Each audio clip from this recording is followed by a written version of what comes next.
Food is a highlight of holiday celebrations. Here are some tips to keep the food memorable for the right reasons. Make a plan and manage your fridge, freezer, and oven space well. Have a fire extinguisher available and make sure smoke detectors are working. Keep food separated and wash your hands. Remember the 4 steps to food safety: clean, separate, cook, and chill. Don't wear loose or dangling clothes while cooking.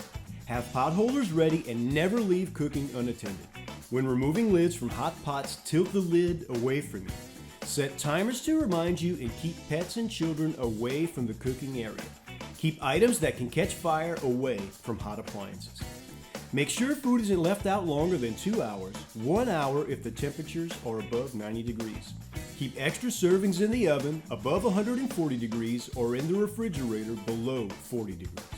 Bacteria multiply fast, so pick up leftovers within 2 hours after cooking and use them within 4 days. 2 days for stuffing and gravy.